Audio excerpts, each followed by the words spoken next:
Olá, estamos aqui para gravar mais um vídeo. Pode parecer até um pouco estranho que os últimos vídeos que eu tenho gravado são muito na área de filosofia e não diretamente de psicologia, mas é importante salientar que a psicologia em si ela se desenvolve a partir da filosofia e muitos inclusive definem a psicologia como a junção de filosofia com biologia. Então é muito importante que tenhamos um conhecimento na área de filosofia. A maioria dos autores que a gente estuda durante o primeiro ano da faculdade de psicologia são filósofos, uma grande parte deles. Poucos deles realmente são psicólogos, e aí conforme a gente vai aprofundando na área da psicologia, a gente vai tendo acesso aos autores realmente formados ou em medicina psiquiátrica ou em psicologia. Mas não deixa de lado os filósofos, inclusive o existencialismo ele se desenvolve muito a partir da filosofia. A gente já tem aí nos vídeos anteriores que eu gravei, quem quiser pode estar acessando no canal.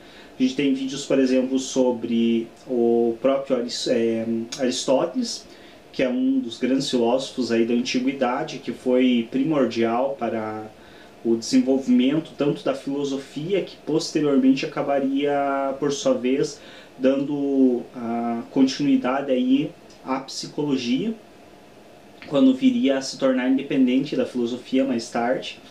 E também tem um vídeo a respeito do Friedrich Nietzsche e da sua importância para o existencialismo.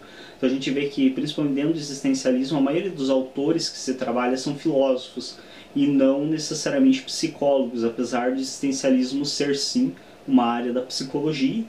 Ainda assim, a maioria de seus autores, como Jean-Paul Sartre e o próprio Nietzsche, são filósofos. E hoje a gente vai estar trabalhando novamente com um filósofo. Esse filósofo é Michel Foucault, e a gente vai estar falando um pouco aí a respeito dele, e vou estar trazendo algumas das ideias que ele defende no Vigiar e Punir, um dos seus livros. Quando eu digo que vou falar um pouco, entendo-se literalmente, porque eu nem tenho mesmo um conhecimento tão profundo para estar realmente trabalhando com o livro em si.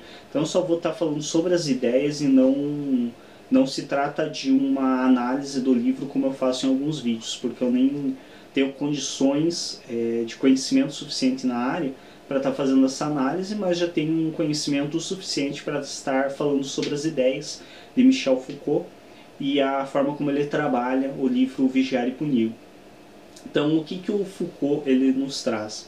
O Foucault ele nos traz a forma como o Estado manipula as pessoas, entenda-se aqui o Estado como o governo vigente. Então a forma como este governo ele manipula as situações e as pessoas de acordo com as necessidades de demanda sócio-histórica. Então Foucault ele é muito trabalhado dentro da psicologia, principalmente da psicologia social, não que as outras abordagens também não se utilizem dele, mas justamente por essa questão de ele estar discutindo as questões sociais e de ele estar discutindo a forma como o governo trabalha essas questões sociais. Então, o que o Foucault ele nos traz? Ele nos traz, a princípio, no seu livro Vigiar e Punir, ele começa com um pouco da história ali da humanidade, da forma como a humanidade era vista, que se via a humanidade, a forma de organização dela, visava muito uma punição corporal em seu início, ali na época medieval e anterior. Haviam muitas punições físicas. Ele traz no início do seu livro, inclusive, descrições de torturas, de formas de punições que realmente geram um grande mal-estar ao ler. Não que não seja importante ler o livro, claro, mas são trechos bem difíceis de serem lidos, principalmente os iniciais, onde ele faz uma descrição toda de como eram punidos as pessoas que não seguiam a lei. E aí o que Foucault nos traz? Por que se alterou essa visão no caso de punição? Porque na época se tinha muito uma questão religiosa, então se valorizava muito a questão mais transcendental, um espírito, algo do gênero, e não se valorizava o corpo.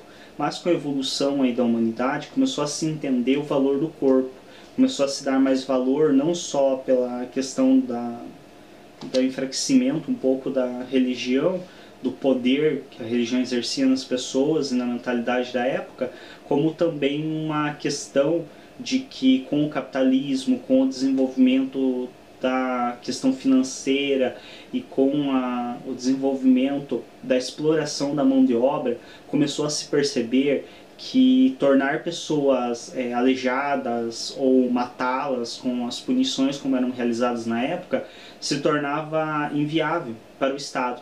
Por quê? Porque o Estado perdia mão de obra. Então você perde a mão de obra de um adulto, de uma pessoa forte, de uma pessoa que pode estar sendo utilizada pelo Estado.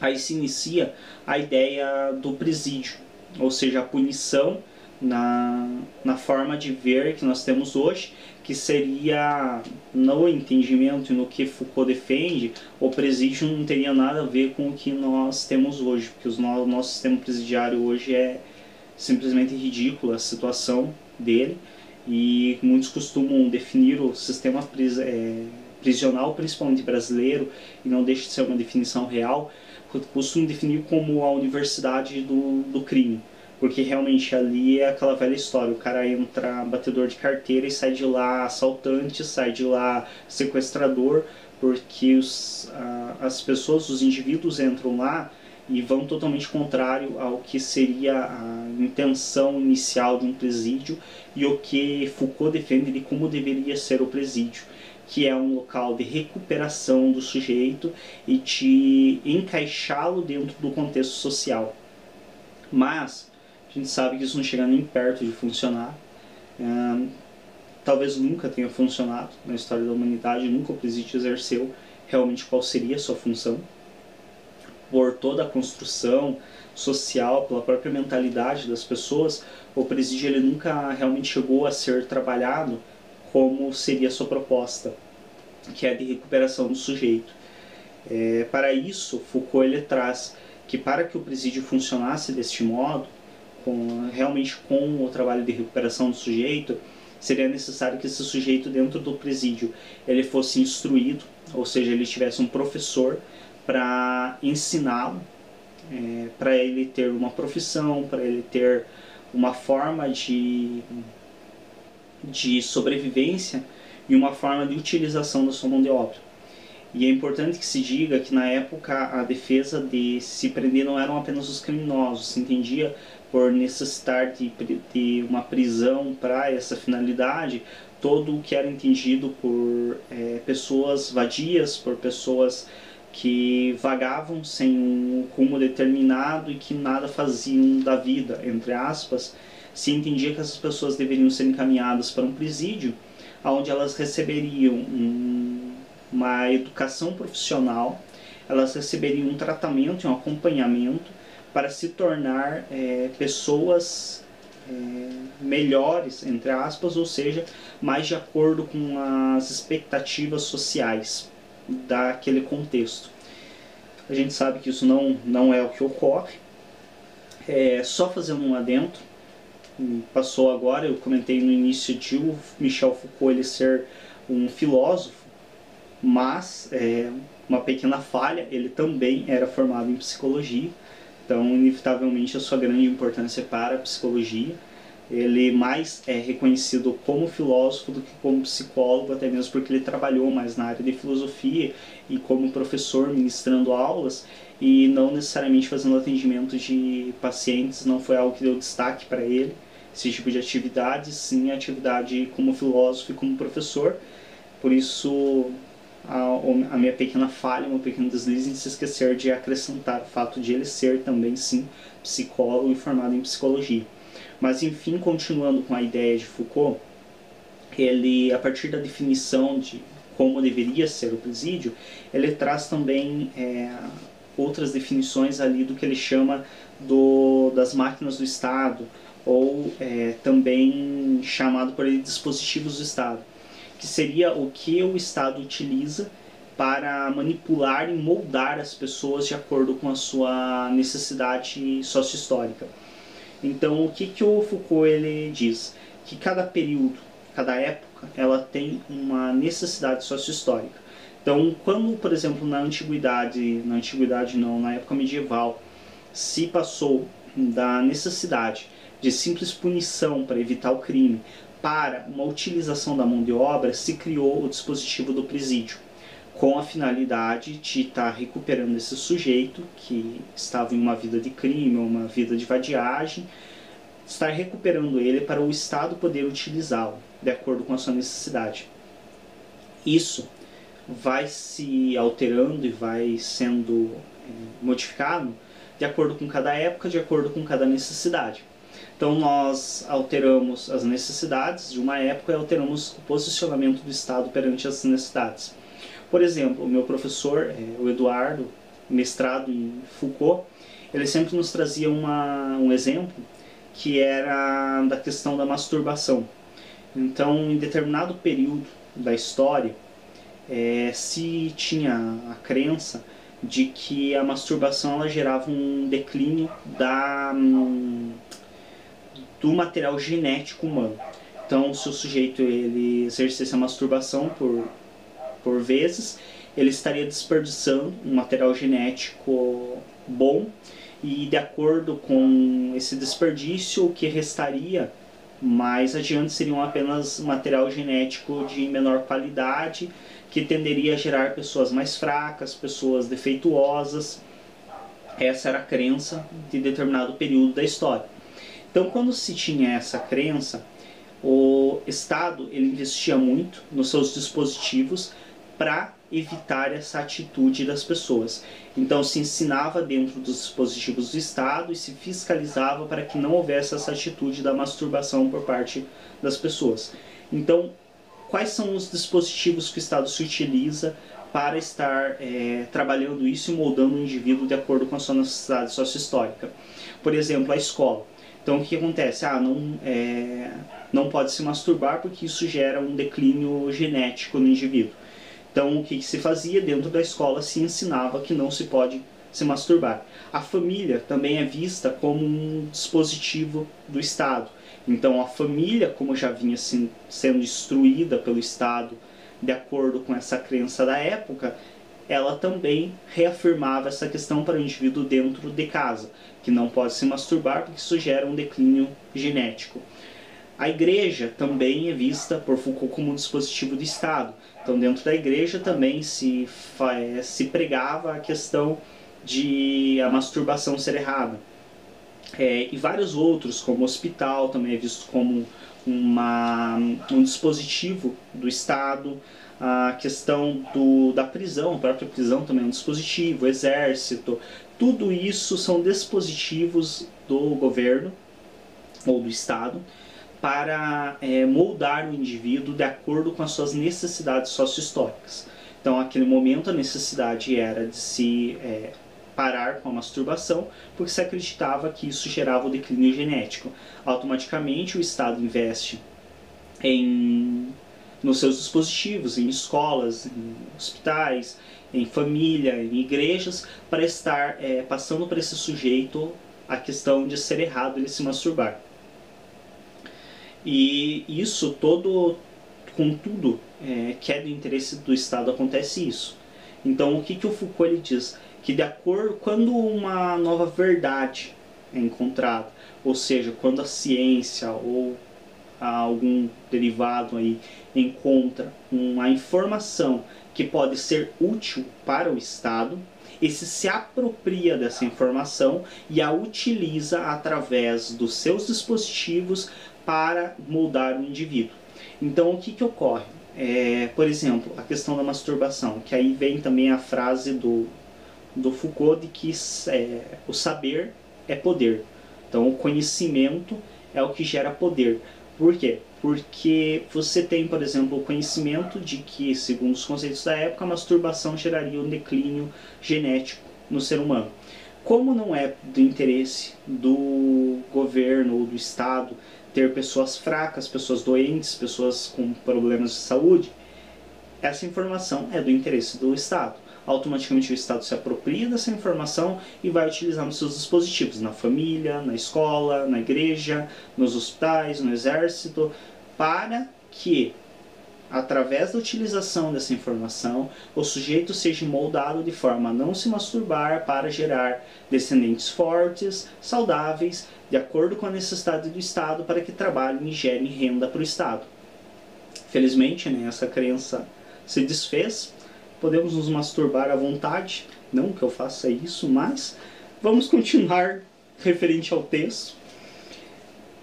As demais informações sempre decorrem do mesmo modo na história. Então, o que acontece? Por exemplo, em determinado período da história, se teve, por exemplo, a questão da AIDS. Hoje ainda temos, mas não está de uma maneira tão enfática quanto já foi. A sensação que dá é que já teve um alívio aí, apesar de que, claro, não incentivamos ninguém a se descuidar, sempre é importante estar se zelando, não somente pela questão da AIDS, mas é importante também estar se pensando na própria questão da geração de filhos e tudo mais. Bom, o vídeo aqui também não é um vídeo com intenção de estar fazendo educação sexual aqui, então vamos deixar para lá esses detalhes, mas enfim, em determinado período da história, se teve uma questão ali com a AIDS, então tinha uma grande incidência de AIDS, isso estava se espalhando de um modo bastante assombroso e isso afeta o Estado. Então é uma verdade que a AIDS existe e afeta as pessoas, é uma verdade que ela estava gerando um grande número de mortes e é uma verdade que isso é um problema para o Estado. Entenda-se que verdade como segundo a perspectiva e a visão de Foucault. Então o que acontece? Se o Estado tem essa situação da AIDS gerando mortes, gerando prejuízo para o Estado, é uma verdade que é do interesse do Estado. O que o Estado faz com essa verdade? Se apropria dela. Então o Estado ele vai até lá, vai até lá, entre aspas, é só uma forma de se expressar, toma essa verdade para si. Essa verdade que o Estado toma para si, da questão da AIDS, ele vai utilizar através dos seus dispositivos. Então, o que acontece? O que eu, pelo menos, peguei ainda na escola, e talvez a maioria ainda esteja dentro deste contexto e ainda veja na escola, por exemplo, aulas direcionadas especificamente para falar sobre doenças sexualmente transmissíveis, dando uma ênfase muito grande na AIDS. Então, um dispositivo do Estado, a escola, sendo utilizada para repassar uma verdade que é do interesse do Estado, ou seja, a transmissão de AIDS e o quanto isso pode ser danoso e um prejuízo para o indivíduo. Tá, o que mais? Dentro dos hospitais, nós temos diversos cartazes até hoje falando sobre a AIDS, explicando, temos a distribuição de preservativos de forma gratuita. Nos postos de saúde a mesma coisa, também são dispositivos do governo, dispositivos do Estado, que são utilizados para transmitir essa verdade, com exceção da igreja, né, que prega bem o inverso, né, que morram todos de AIDS, transem sem preservativo e morra todo mundo de AIDS e coloque filho no mundo irresponsavelmente. No mais, os demais dispositivos do governo tendem sempre a instruir as pessoas a uma verdade lógica e necessária para aquele determinado período histórico. Então, nós temos os investimentos na área que como uma evitabilidade da transmissão de AIDS. Aí nós temos um pouco para frente um outro exemplo clássico, principalmente aqui no Brasil, que é a questão do mosquito transmissor da dengue, ou Aedes aegypti, ou alguma coisa do gênero. Então, o que ocorreu? Em determinado período, o Estado estava tendo um sério problema de saúde pública, motivado pela questão de várias pessoas infectadas com o vírus da dengue. Então, o que ocorre? Esse problema, se tornando uma verdade do Estado, se tornando um problema, algo incômodo para o Estado, ele toma essa verdade e age através dos dispositivos em função dela. Então, o que se utilizou como dispositivo? Também postos de saúde, hospitais e escola, para estar transmitindo a prevenção da infestação do mosquito através do zelo por não deixar água parada e toda aquela questão que a maioria de nós já teve acesso a essas informações. Mas também, a partir da instrução, se teve também a questão do vigiar e punir. Ou seja, você teve a questão de você montar equipes em função das prefeituras municipais para estar fiscalizando e orientando essas pessoas a agirem de modo ao benefício do Estado, ou seja, não deixarem água parada, para não gerar doenças nas pessoas, para que o Estado não tenha incômodo com essas pessoas doentes e não tenha que dar jeito nelas. Então, a partir do momento que a saúde pública se torna um problema do Estado, automaticamente não é interessante para esse Estado que existam pessoas doentes. Porém, também o Estado não faz grande esforço para que elas estejam 100% saudáveis, mas isso fica à parte aí. Então, sempre que surge uma nova verdade que é do interesse do Estado e que pode gerar prejuízo ou lucro para o Estado, essa verdade é tomada pelo Estado. Então, se gera lucro, ela vai sendo incentivada. Se gera prejuízo, ela tende a ser combatida. Assim, contudo, aí ao decorrer da história, vai estar de acordo com cada período histórico e cada situação. Então, uma das coisas que, por exemplo, podem ser vistas como benéficas para o Estado e uma das verdades que é impostas, por exemplo, e é trabalhado dentro das escolas, trabalhado dentro de todo o sistema do governo, do Estado, é, por exemplo, a questão da mão de obra. Por que na nossa sociedade, por exemplo, é tão bem visto aquele sujeito que trabalha, se diz do sujeito honesto, sujeito bem visto, apesar de que isso está mudando um pouco, porque os nossos políticos estão dando um ótimo exemplo aí, né, que é o mau caráter quem se dá bem. Mas, de maneira geral, o que é pregado na nossa sociedade, o que é?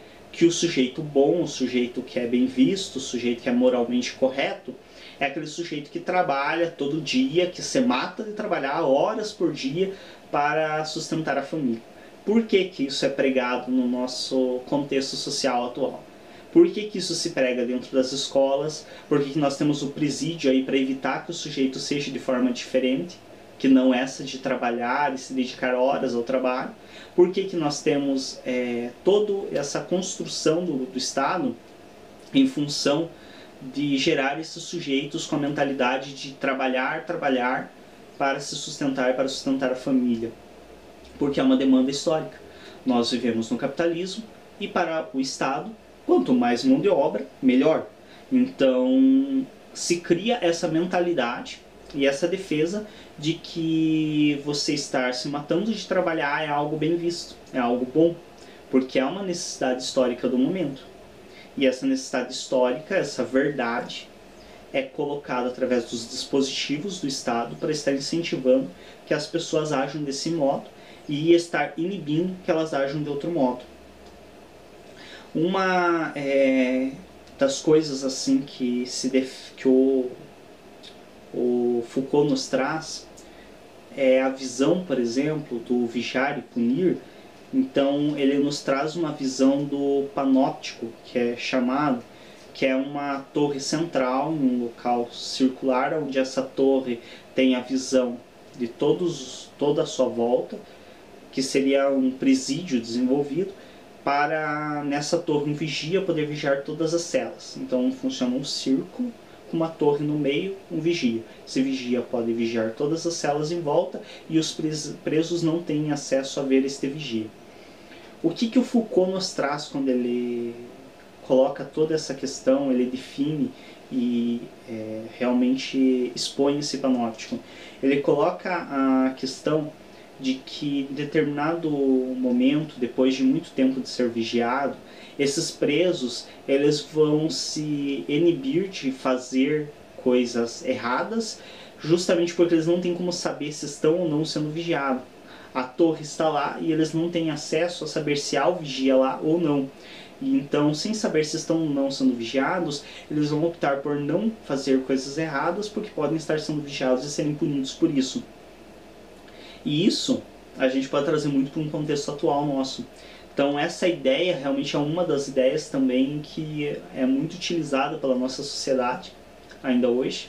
Por mais que a princípio pareça que não se dê para ter essa noção, nós temos que analisar o seguinte: Por exemplo, hoje com o número de câmeras que nos vigiam diariamente, é câmera em loja, é câmera em escola, é câmera na rua, é câmera em tudo que é parte, não dá uma sensação de sempre estarmos sendo vigiados? Mesmo que não tenhamos conhecimento de uma câmera onde estamos, nós já não temos uma liberdade de fazer muita coisa dentro da nossa própria casa. Às vezes a gente fica meio assim de fazer determinadas coisas, porque sempre temos essa sensação de estarmos sendo vigiados.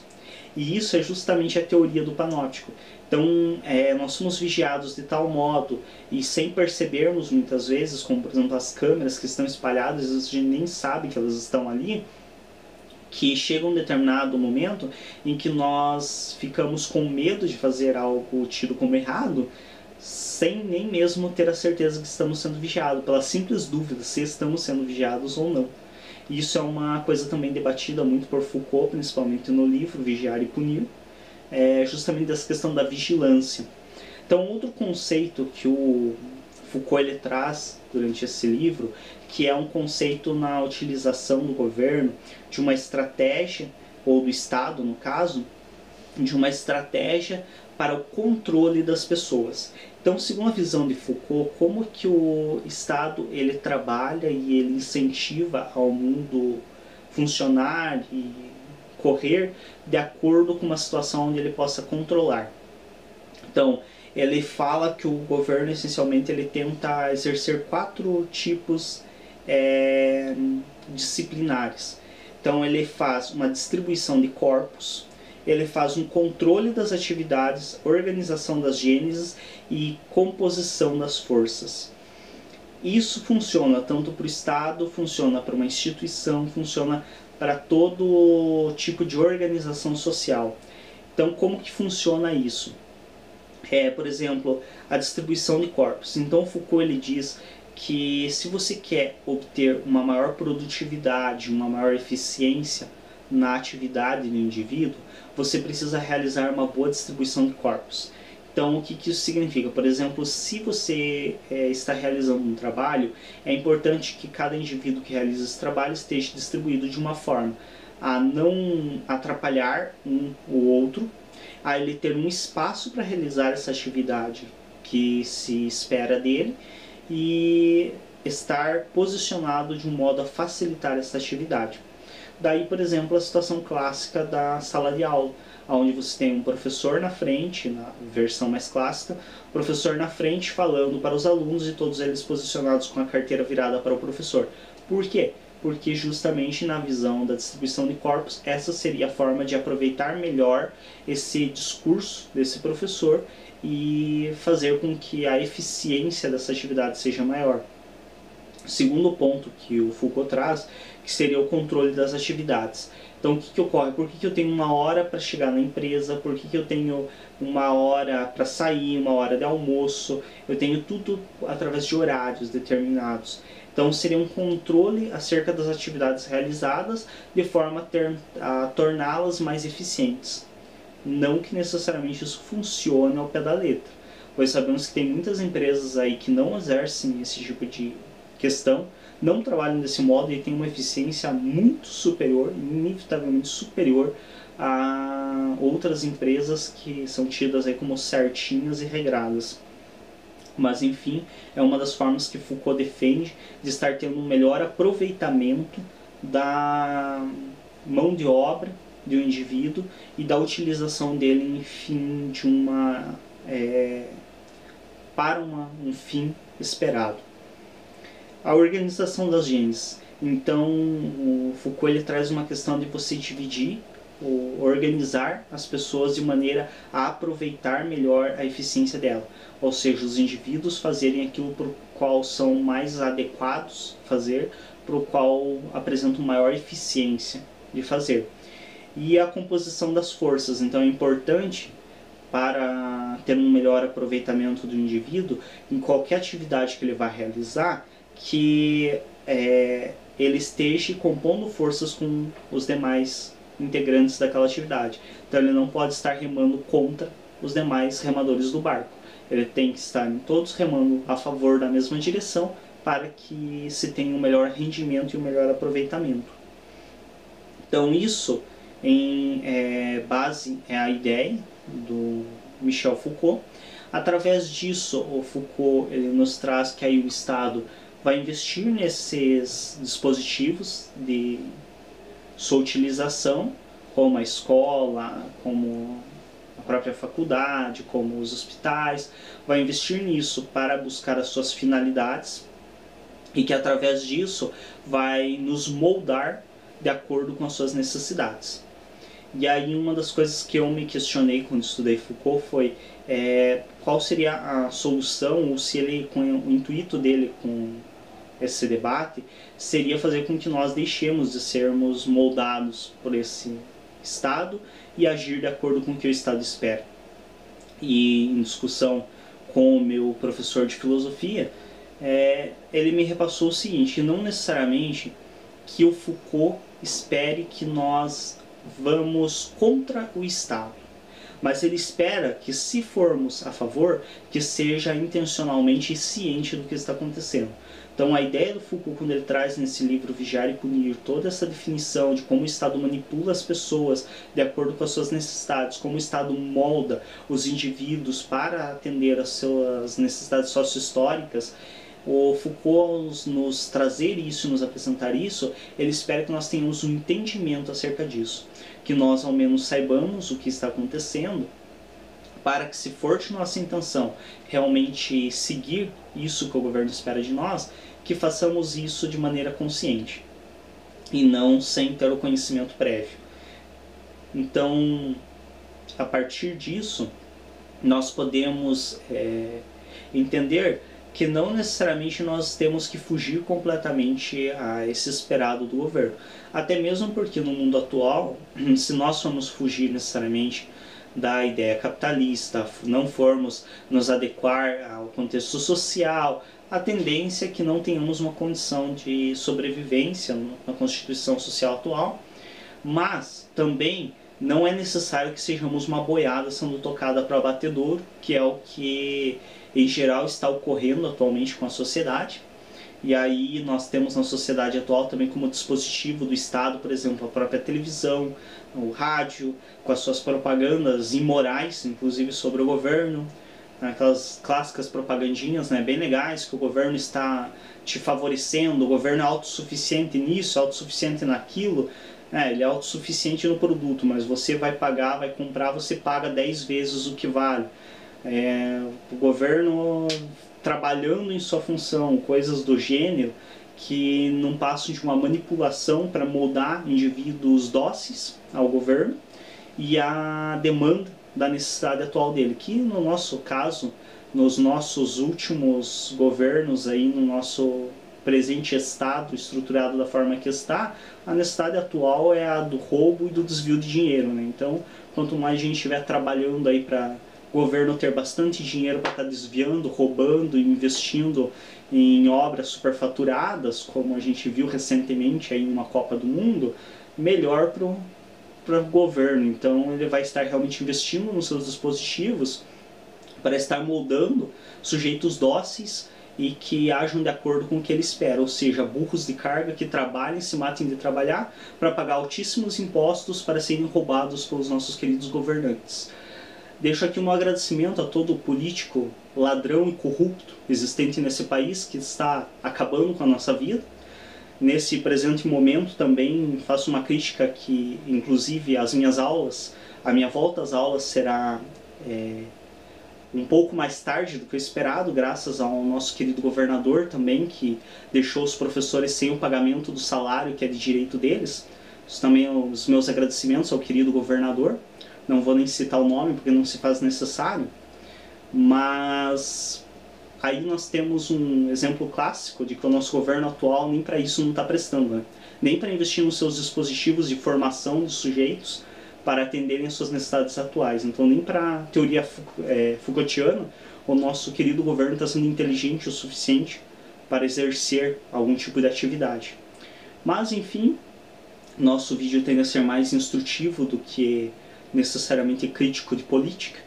Apenas aproveitei o espaço para desabafar um pouco da minha tremenda irritação com um país que prefere investir em esportes e que pessoalmente eu não acredito que tenha uma utilidade real para a população da forma como foi investido, já que não é um esporte para a prática da população, mas sim um esporte para o roubo de dinheiro e desvio de dinheiro, e deixa de lado aí a base de formação de um país, que é a educação e as instituições de ensino. Então, nós vemos que nem para seguir a teoria Foucaultiana o governo presta. Mas, enfim, espero que esse vídeo tenha esclarecido um pouco sobre Foucault. Como eu disse, eu não me aprofundei de maneira alguma na teoria. O livro Vigiar e Punir do Foucault é bem extenso. Devo confessar que, apesar de eu ter lido para a matéria, foi uma leitura importante, foi uma leitura muito útil, não é uma leitura tão agradável quanto eu gostaria. Não estou desincentivando ninguém a ler, é importante ler, mas é uma leitura bastante maçante, bastante repetitiva em alguns momentos.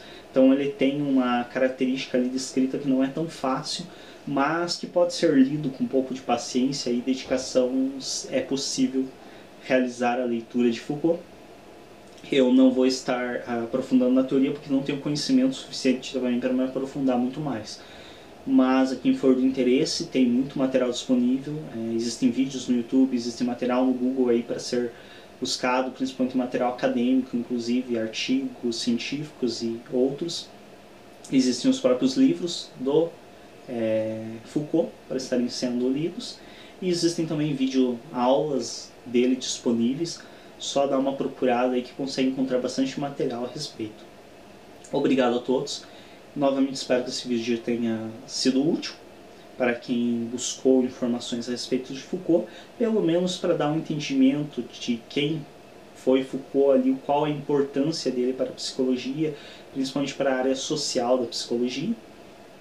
E visitem o canal aí para estar tendo acesso aos demais vídeos. Cliquem no gostei aí para incentivar e para deixar o vídeo em maior evidência. E obrigado a todos pela atenção. Até um próximo vídeo.